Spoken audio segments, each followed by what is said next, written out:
যতটুকু নির্যাতন করেছে তার থেকে অনেক বেশি আল্লাহর কাছ থেকে পাচ্ছি, আলহামদুলিল্লাহ। মানুষের কাছ থেকেও পাচ্ছি। আল্লামা সাঈদীকে রাজাকার বানানো হলো, আমরা তো মানুষের কাছে মুখ দেখানোর মতন কথা ছিল না, কিন্তু আলহামদুলিল্লাহ মানুষ আমাদেরকে সম্মান করে, শ্রদ্ধা করে, ভালোবাসে। এই জমিনে বুক ফুলে হাঁটতে পারি। বাংলাদেশ জামাত ইসলামীর লোক যদি রাজাকারী হবে, তাহলে জামাত ইসলামী নেতৃবৃন্দরা পাকিস্তানে বাড়ি থাকতো, গাড়ি থাকতো, ব্যবসা থাকতো, বাণিজ্য থাকতো, পালিয়ে যাওয়ার জায়গাও থাকতো। বাংলাদেশ জামাত ইসলামীর কোনো একটা ছোট্ট কর্মীও এই ভয়ে বাংলাদেশ থেকে পালিয়ে যায় নাই। ভারতের দালালরাই বাংলাদেশ থেকে পালিয়ে ভারতে চলে গেছে। কাজেই বাংলাদেশের মানুষ অত্যন্ত সচেতন মানুষ। আমরা আমাদের এই মিডিয়ার মাধ্যমে জানাতে চাই, আপনারা যেভাবে এই ইসলামী আন্দোলনের নেতৃবৃন্দদেরকে গত সরকারের পিরিয়ডে যেভাবে চিত্রিত করেছেন, আজকে আপনাদের জন্য সময় এসেছে।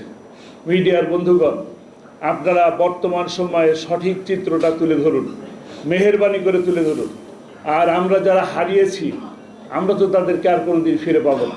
কিন্তু আজকে আপনাদের সামনে জোর দাবি জানাচ্ছি, আমাদের একজন নেতা এখনো পর্যন্ত বন্দী অবস্থায় আছে।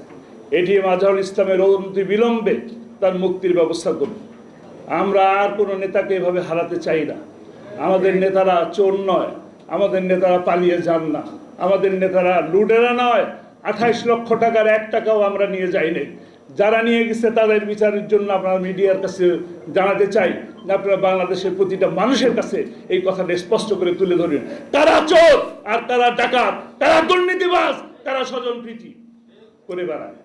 কাজেই আমি আহ্বান জানাবো, বাংলাদেশ জামাত ইসলামী বাংলাদেশের জমিনে ইসলাম, ইনসাফ এবং কল্যাণমুখী রাষ্ট্র প্রতিষ্ঠার লক্ষ্যে কাজ করছে।